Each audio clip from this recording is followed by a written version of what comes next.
Hello students, स्वागत है आपका हमारे चैनल अनुभव एजुटेक में। स्टूडेंट्स, आज हम क्लास 11th से related units and measurements chapter के कुछ टॉपिक्स को डिस्कस करेंगे, क्योंकि कमेंट बॉक्स में भी कुछ स्टूडेंट्स के कमेंट्स आए थे कि सर क्लास 11th से रिलेटेड कुछ टॉपिक्स पर वीडियो बनाइए।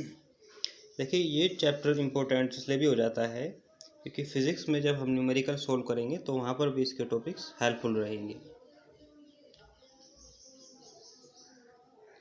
देखिए, इसमें हम सबसे पहले पढ़ेंगे फिज़िकल क्वांटिटीज़। फिज़िकल क्वांटिटीज़ क्या होती हैं? तो क्वांटिटीज़ मतलब होती है मात्रा। जैसे कि दो लाइन हमारे सामने खींची जाए तो उनको हम मेज़र करके बता सकते हैं कि एक्यूरेटली की वैल्यू क्या है। तो physical quantities all those quantities which can be measured directly और इनडायरेक्टली। कि अगर हमें किसी लाइन सेगमेंट की मेज़रमेंट लेनी हो तो स्केल की हेल्प से हम मेज़रमेंट कर सकते हैं। अगर एरिया फाइंड करना हो तो फिर लेंथ और ब्रीथ का मल्टीप्लिकेशन लेते हैं। तो ऐसी क्वांटिटीज़ जिनको डायरेक्टली या इनडायरेक्टली मेज़र किया जाए उनको ही क्या बोलते हैं? हम फिज़िकल क्वांटिटीज़ बोलते हैं। ओके, क्योंकि एरिया की वैल्यू फाइंड करने के लिए लेंथ और ब्रीथ इनकी वैल्यू हमको फाइंड करनी होती है, तो इनडायरेक्टली हम वैल्यू फाइंड कर रहे होते हैं वहाँ पे। इसके कुछ एग्जांपल हैं, जैसे कि length, mass, temperature, speed, force. देखो, फोर्स आपने फॉर्मूला पढ़ा होगा, force is equal to mass into acceleration, F is equal to M में। वहाँ पे मास की भी हमको ज़रूरत होगी और एक्सेलरेशन की भी ज़रूरत होगी। क्लियर है ना? तो इस तरीके से फिजिकल क्वांटिटीज़ क्या होती है कि all those quantities which can be measured directly और इनडायरेक्टली। जैसे कि लेंथ है, mass, time, temperature, force, electric current, etcetera. Physics में फिज़िकल क्वांटिटीज़ को दो पार्ट्स में डिवाइड किया हुआ है। तो इनमें सबसे पहले हम पढ़ेंगे फंडामेंटल क्वांटिटीज़। फंडामेंटल क्वांटिटीज़ क्या है? जो अदर फिजिकल क्वांटिटीज़ पे डिपेंड ना करती हो, जो इंडिपेंडेंट हो।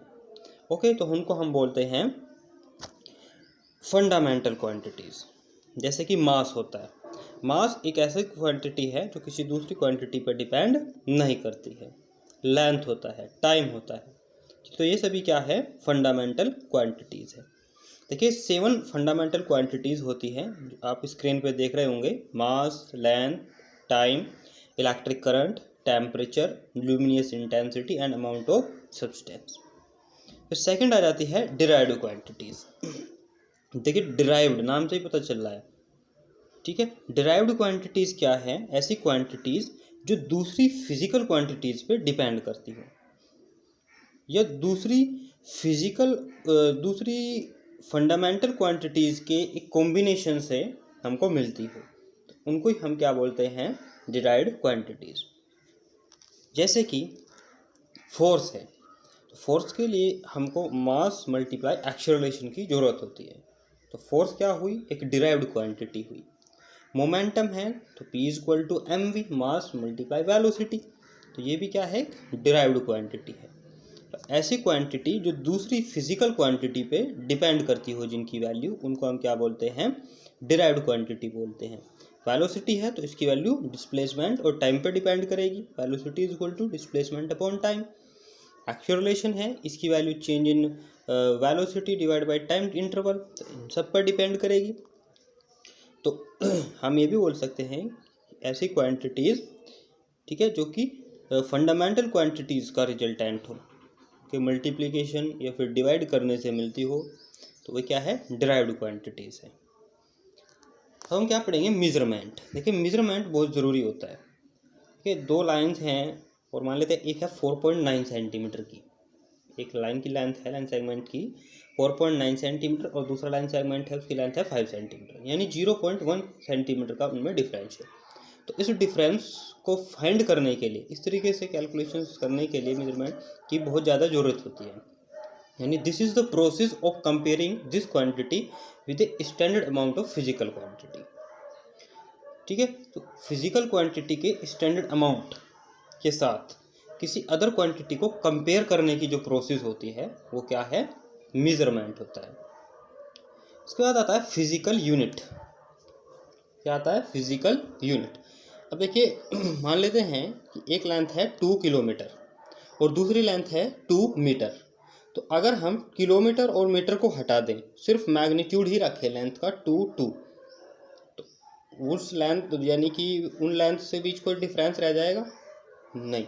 लेकिन किलोमीटर और मीटर लगाने से हमको मालूम हो गया कि किलोमीटर ज़्यादा है, मीटर कम वैल्यू है। तो यहीं से फिजिकल यूनिट की इम्पोर्टेंस हो जाती है। यानी amount of physical quantity, physical quantity के अमाउंट को मेज़र करने के लिए ही यूनिट की जो है इम्पोर्टेंस बढ़ जाती है। Chosen to measure the physical quantity, physical quantity को मेज़र करने के लिए जो चुनी जाती है फिजिकल क्वांटिटी की मात्रा, उसको हम क्या बोलते हैं? Physical unit. जैसे कि किसी कंटेनर में दूध भरा हुआ हो, ठीक है, तो उसको आप एक यूनिट में मेज़र करेंगे, 2 litre, 3 litre, 4 litre, 5 litre etcetera. गेहूँ हो तो उसके अमाउंट को भी आप मेज़र करेंगे, 2 किलोग्राम, 3 किलोग्राम, 4 किलोग्राम, ठीक है। तो इस तरीके से यूनिट की इम्पोर्टेंस हो जाती है। या एरिया है, उसको आप मीटर स्क्वायर या हेक्टेयर में मेजरमेंट उसकी लेंगे। इसके अलावा हम आगे पढ़ने वाले हैं फंडामेंटल यूनिट्स। देखिए सीधी भाषा में कहूँ तो फंडामेंटल क्वांटिटीज़ का मेजरमेंट फंडामेंटल यूनिट्स में ही लिया जाता है। या हम ऐसा कह सकते हैं कि वो फिजिकल यूनिट्स जो कि can be neither derived from another units, किसी दूसरी यूनिट से डिराइव ना की जाती हो, जो कि इंडिपेंडेंट हो। जैसे कि मास है तो उसकी यूनिट क्या है? किलोग्राम है। लेंथ है, उसकी यूनिट क्या है? जो ऐसा यूनिट मैं बोल रहा हूँ मीटर है। टेम्परेचर है, उसकी ऐसा यूनिट क्या है? केल्विन है। ये ऐसा यूनिट क्या है, ये भी हम आगे जा करके डिस्कस करेंगे। जैसे मास है तो उसकी यूनिट ग्राम भी हो सकती है, वैसे किलोग्राम भी हो सकती है, मिलीग्राम भी हो सकती है। इस तरीके से लेंथ है, मिलीमीटर, किलोमीटर, सेंटीमीटर भी उसकी यूनिट हो सकती है। तो डिफरेंट यूनिट्स हो सकती है। तो इन यूनिट्स का भी अलग अलग सिस्टम है। इनको जैसा कि मैंने बोला अभी हम आगे जा करके डिस्कस करेंगे। इसके अलावा नेक्स्ट है डिराइव्ड यूनिट्स। देखिए डिराइव्ड यूनिट्स क्या होती है? वे सभी यूनिट्स जो कि फंडामेंटल यूनिट्स की हेल्प से हमें मिले, या फंडामेंटल यूनिट्स के टर्म में हम उनको एक्सप्रेस करें, ऐसी यूनिट्स को क्या बोलते हैं? Derived units. जैसे कि एरिया की यूनिट क्या होती है? Metre square. मीटर स्क्वायर हमको कब मिला? जब हमने लेंथ मल्टीप्लाई ब्रीथ की यूनिट का मल्टीप्लिकेशन किया, यानी मीटर मल्टीप्लाई मीटर, तो मीटर स्क्वायर हो गया। यानी कि फंडामेंटल यूनिट्स की हेल्प से हमें क्या मिली? डिराइव्ड यूनिट्स मिली। इसी तरीके से एक्सेलरेशन को हम मिले, एक्सेलरेशन की यूनिट क्या होती है? Metre upon second square. यानी मीटर और सेकंड की कॉम्बिनेशन से, उनकी हेल्प से हमको यूनिट मिली एक्सेलरेशन की, तो वो क्या है? Derived units. या सीधी भाषा में कहें तो डिराइव्ड क्वांटिटीज़ को मेज़र जो हम करते हैं वो किस में करते हैं? डिराइव्ड यूनिट्स में। ये बात आपको क्लियर हो गई होगी। अगर इससे रिलेटेड कोई भी डाउट आपका हो तो कमेंट बॉक्स में ज़रूर बताइएगा। अब देखिए कुछ डिराइव्ड यूनिट्स हमने एग्जाम्पल के थ्रू भी ली हैं। जैसे कि एरिया। एरिया जो है वो क्या है? डिराइव्ड क्वांटिटी है। लेंथ और ब्रीथ क्या है? फंडामेंटल क्वांटिटी है। तो लेंथ की जो फंडामेंटल यूनिट है वो क्या हुई? मीटर। और ब्रीथ की जो फंडामेंटल यूनिट है वो क्या हुई? मीटर। तो मीटर मल्टीप्लाई मीटर, तो मीटर स्क्वायर क्या हुआ? डिराइव्ड यूनिट हो गई। इसी तरीके से वॉल्यूम क्या हुआ? Derived quantity. लेंथ, ब्रीथ और हाइट क्या हुई? Fundamental quantity. ओके। और इन फंडामेंटल क्वांटिटी की फंडामेंटल यूनिट क्या हुई? Metre into metre into metre, metre metre metre. तो मीटर, इनका मल्टीप्लिकेशन क्या आया? Metre cube. तो मीटर क्या क्यूब क्या हुई? वॉल्यूम की डिराइव्ड यूनिट हुई। इसी तरीके से डेंसिटी की जो डिराइव्ड यूनिट है वो kilogram divide by metre cube है। स्पीड की जो डिराइव्ड यूनिट है वो मीटर अपॉन सेकंड है।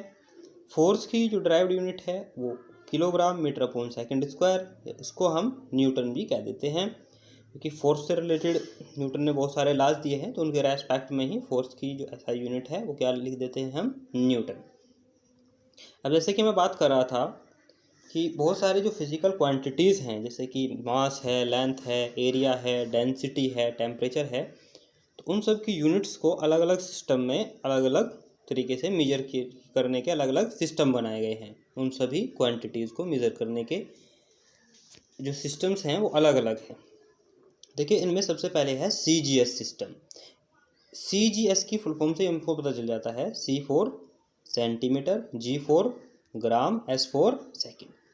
तो सेंटीमीटर किसकी यूनिट होती है? लेंथ की यूनिट होती है। ग्राम किसकी यूनिट होती है? मास की यूनिट होती है। और सेकंड टाइम की यूनिट हो जाएगी। तो ये बिल्कुल क्लियर होगा, बहुत ईजी चीज़ है, इनमें कोई भी इस तरीके की प्रॉब्लम वाली बात नहीं है। उसके बाद नेक्स्ट सिस्टम आता है FPS सिस्टम। देखिए, इस सिस्टम में लेंथ को मेजर किया जाता है फुट में, यानी लेंथ की यूनिट क्या हो जाती है? फुट। और मास की जो यूनिट है वो क्या हो जाती है? पाउंड।